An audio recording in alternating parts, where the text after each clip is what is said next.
Olá, sejam bem-vindos a mais um curso da ENOREG, Escola dos Notários e Registradores do Estado do Rio de Janeiro. Eu sou Alexis Mendonça Cavicchini Teixeira de Siqueira, sou oficial do 4º Registro de Imóveis aqui da cidade do Rio de Janeiro, capital do estado. E hoje tenho o prazer de apresentar a vocês o curso de Alienação Fiduciária de Bens Imóveis. A alienação fiduciária de bens imóveis é um instituto extremamente importante e é o instituto mais utilizado para garantir o financiamento de bens imóveis, em especial para a aquisição do bem imóvel.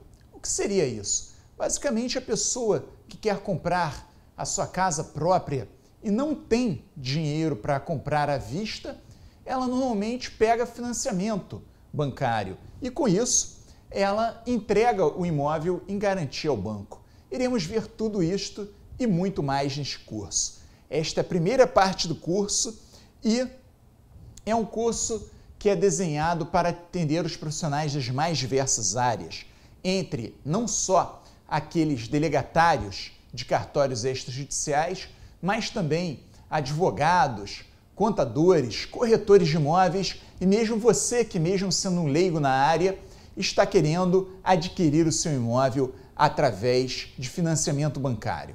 Pois bem, com isso vamos entender a doutrina e também as normas legais inerentes ao tema, bem como as peculiaridades referentes aos aspectos registrais, o procedimento de execução extrajudicial em caso de inadimplemento e, finalmente, as inovações legais e jurisprudenciais sobre essa temática da alienação fiduciária de bens imóveis.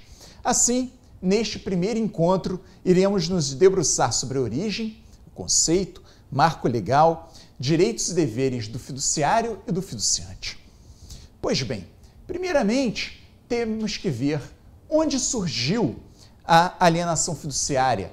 Antes de mais nada, temos que ver a sua terminologia. O que quer dizer alienação fiduciária?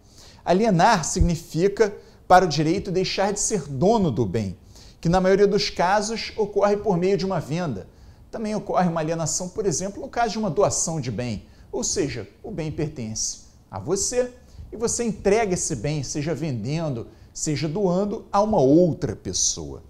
No caso da alienação fiduciária, no cerne se encontra, obviamente, a palavra fidúcia.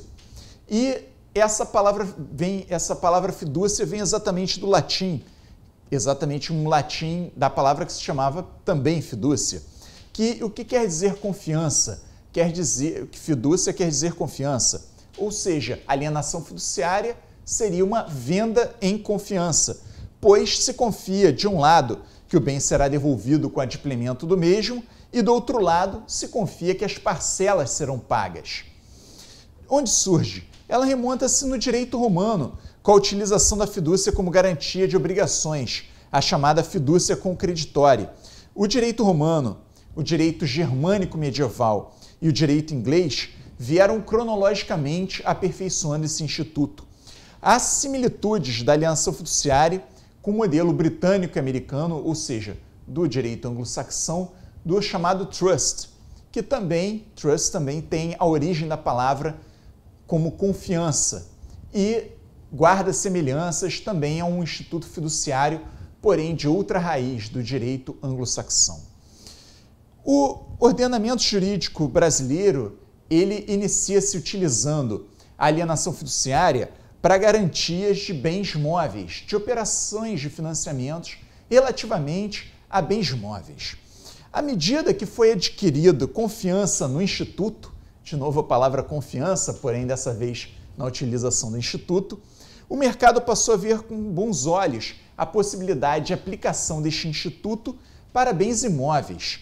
Com isso, foi editada em 1997 a Lei 9.514, trazendo a aplicação do instituto da alienação fiduciária para bens imóveis. Hoje, passados, obviamente, mais de 20 anos da edição dessa lei, a alienação fiduciária de bens imóveis é o principal instrumento para financiamento de aquisição de bens imóveis. Lembrando que ele pode ser usado não apenas para aquisição de bens imóveis apesar disso ser a sutilidade mais comum, mas também ele pode ser dado em garantia, um imóvel que a pessoa já tenha, simplesmente para garantir um financiamento bancário, por exemplo. E, claro, estamos falando da seara habitacional, porém empresas se utilizam da alienação fiduciária para comprar, por exemplo, um galpão industrial, para lá erigir uma planta industrial. Então, serve o Instituto tanto para a aquisição de um pequeno imóvel com fins habitacionais, até mesmo para um grande imóvel, muitas vezes com fins industriais e com valor de milhões e milhões de reais. Pois bem, legislação. A legislação que encontramos, a principal formatação do atual Instituto da Alienação Fiduciária é a lei, já dita, a Lei 9.514 de 97. No entanto, diversas outras leis esparsas tangenciam sobre o tema, com especificidades intrínsecas ao objeto a qual se pretende regulamentar. Como, por exemplo, a Lei 13.476 de 2017 trata, no seu artigo 9º, do contrato de abertura de crédito garantido por alienação fiduciária em garantia de bem imóvel. Então, esta lei, que já está em vigor desde 2017, muito pouco conhecida, ela trata da abertura de crédito garantida por alienação fiduciária. Antes, a abertura de crédito ela só poderia ser garantida por meio de hipoteca.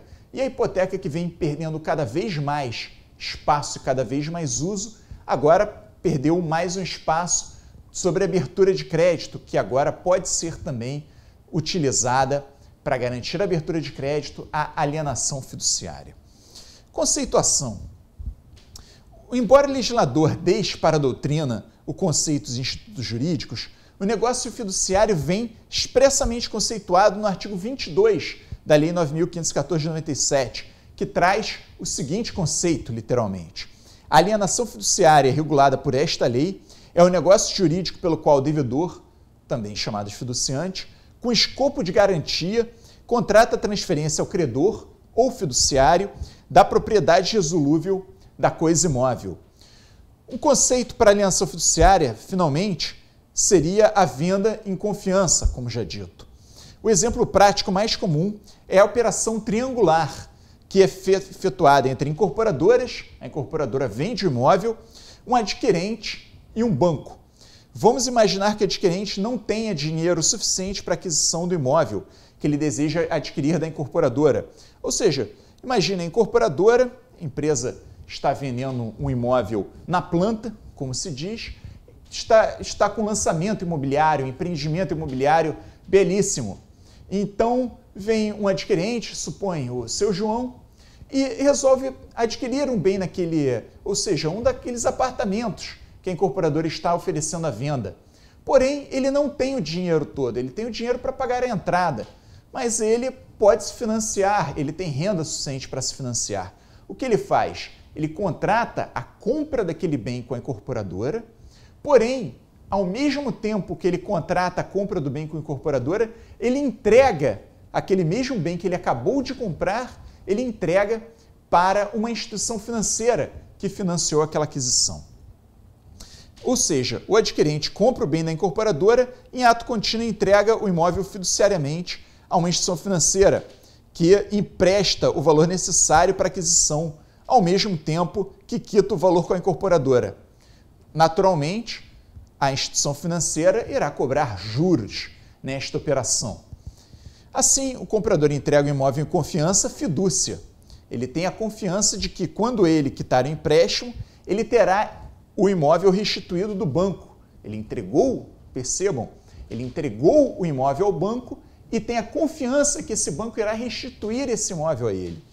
Claro que, em grande parte dessa confiança, não é depositada na instituição financeira em si, como eram nos tempos romanos, que a confiança muitas vezes era na pessoa a quem você entregava o bem. Porém, a confiança é depositada na própria lei que regula a matéria, porque a pessoa confia que aquela lei será executada, que aquele pacto que ela fez, uma vez registrado no cartório de registro, uma vez competente, que ela terá o direito real à reaquisição do bem e que esse pacto será garantido pela própria lei. Pois bem, quais são os elementos do contrato de alienação fiduciária?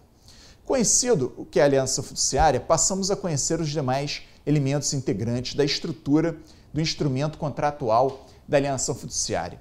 O primeiro elemento são as partes. A composição se dará basicamente entre um devedor, também denominado de fiduciante, certo? Então, imaginem sempre que o devedor, no caso da alienação fiduciária, ele é sempre o fiduciante. Outros negócios fiduciários que não esse, não necessariamente o fiduciante será o devedor. Porém, na alienação fiduciária, o fiduciante, ele ocupa o locus jurídicos de devedor. Em outras operações fiduciárias, que não essa, isso não ocorre, porém, não vem ao caso. Neste caso, o fiduciante, ele é o devedor. E o credor é chamado de fiduciário. Novamente, o credor é chamado de fiduciário na operação de alienação fiduciária. Perfeito? Em outros negócios jurídicos fiduciários, não necessariamente o fiduciário será credor. Em alguns casos, poderá ter também a figura de garantidor. Considera-se fiduciante aquele que adquire a propriedade e se obriga a pagar por ela, podendo ser pessoa física ou jurídica, cujo o requisito básico é a capacidade civil para realizar o contrato. E fiduciário é aquele que financia a aquisição do bem e detém a propriedade do imóvel em caráter resolúvel até o término do pagamento. E, finalmente, tem-se a pessoa do garantidor, que é quando o terceiro se obriga na prestação, sendo ele alheio à operação principal de empréstimo feita entre o devedor, adquirente e o banco credor, neste caso da operação triangular que falamos um pouco atrás. Lembrando que o fiduciário pode ainda se valer do bem que já é do devedor como garantia de um financiamento, sem necessariamente estar financiando a aquisição do mesmo. Então vamos supor, o devedor já é proprietário do bem, ele possui aquele bem livre, desembaraçado, quitado em nome dele. Porém, ele precisa de um financiamento. Um financiamento, por exemplo, imagine que ele tem um pequeno negócio, um comércio, e quer investir nesse comércio. Ele precisa de um financiamento. O que ele faz? Ele dá em garantia aquele imóvel que é dele nessa operação de financiamento. Enfim, então não necessariamente ele estará adquirindo o imóvel para entregar ao credor. Pode ser que o imóvel já seja dele, apesar de que a operação mais comum é essa operação que é a triangular já citada. Pois bem, partes e objeto do contrato. São consideradas partes do contrato o devedor, também chamado de fiduciante, e o credor, também chamado de fiduciário. O objeto do contrato pode ter um bem móvel ou imóvel, mas aqui nos detemos nos bens imóveis. Caso o bem esteja sendo adquirido pelo fiduciante em financiamento com o próprio fiduciário, ainda integrará o contrato o vendedor do bem. Ou seja, quando tem um fiduciante e tem um fiduciário e ainda tem um vendedor do bem, integrará o contrato ainda o vendedor do bem naquelas operações triangulares que tratamos. Essa operação triangular, como já dito, é a mais comum e extremamente comum nos casos de incorporações imobiliárias. Aliás, sobre incorporações imobiliárias, vocês podem procurar o meu curso de incorporações imobiliárias. Pois bem, direitos e deveres. Encontramos, além da Lei 9.514, diversas outras normas esparsas que prevêem direitos ao fiduciante, como pode ser o caso do Código de Defesa do Consumidor, caso o fiduciante se enquadre como consumidor. Neste caso, deve-se aplicar a técnica do diálogo das fontes. Vamos passar a descrever os direitos fiduciantes encontrados no decorrer da Lei 9.514 de 97. O primeiro deles é o direito de posse. O primeiro direito relevante para o fiduciante é o fato de este possuir a coisa, como se o proprietário fosse, sendo-lhe garantida toda a proteção referente à posse direta. Essa previsão se encontra no artigo 23, parágrafo único da Lei 9.514 de 97. A posse indireta, é bom lembrar, fica nas mãos do fiduciário. Outro direito passa a ser o direito de retomada da propriedade do bem. Vê-se então no artigo 25, também da lei em comento, expressar que finalizado o pagamento será resolvida a propriedade fiduciária, sendo devolvida a propriedade do bem imóvel ao devedor. Além disso, temos o direito de consignação em pagamento. Caso o credor se recuse a receber o pagamento, claro que é um fato bastante incomum, mas pode ocorrer. Se ele se recusar a receber o casamento ou crie algum empecilho para o pagamento da dívida, é assegurado o direito do devedor de interpor ação de consignação em pagamento prevista nos artigos 890 a 900 CPC. E este direito também é conferido ao fiduciante. Então, percebemos que esse direito do fiduciante é o mesmo direito da consignação em pagamento de qualquer devedor, lembrando que o fiduciante, neste caso, ele é o devedor. Pagamento do débito com purgação de mora. Quando incorrer em débito, antes das medidas constritivas extrajudiciais de retomada da posse e leilão, será dada a oportunidade de purgação de mora ao devedor fiduciante. Isso consiste no pagamento pelo devedor do valor do débito, sua atualização e demais despesas realizadas com a cobrança. Assim, garante que a posse permaneça com o fiduciante. E não só isso, garante também que o fiduciante continue a ter direito a pagar aquelas prestações daquele contrato, porque senão o contrato seria executado extrajudicialmente e a propriedade iria se consolidar nas mãos do credor, como veremos mais adiante. Seção, artigo 29. O fiduciante poderá fazer uso de seu direito de ceder, a título gratuito ou oneroso, o bem imóvel objeto da alienação fiduciária. Na realidade, ele não irá ceder o bem imóvel, ele irá ceder os seus direitos à aquisição. Lembrando que o proprietário do bem é o fiduciário, ele entrega o imóvel em fidúcia para aquele credor. Então, na verdade, ele vai ceder os seus direitos que ele tem de readquirir o bem. É o que se depreende do artigo 29 da Lei 9.514 de 97. Porém, importante lembrar que, para isso, ele necessita de autorização do fiduciário. Afinal, o novo devedor fiduciante poderá não ter um crédito tão bom quanto o antigo. Então, com isso, garante-se o crédito da instituição financeira e, garantindo o crédito da instituição financeira, ela tem certeza que poderá emprestar. Afinal, a instituição financeira só empresta se ela tiver um mínimo de certeza com relação à retomada de seu crédito. Locação, artigo 37b da Lei 9.514. Caso não deseje utilizar para si mesmo, o fiduciante poderá alocar o imóvel, conforme previsão do artigo 37b da Lei 9.514 de 97. Para que a locação exceda o prazo de 1 ano, é necessária a autorização do fiduciário. Quitação plena, artigo 25, parágrafo 1º.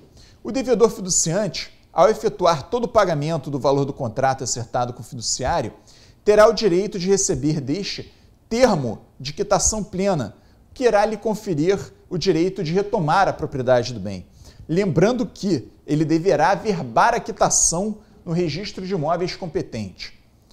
Saldo de leilão.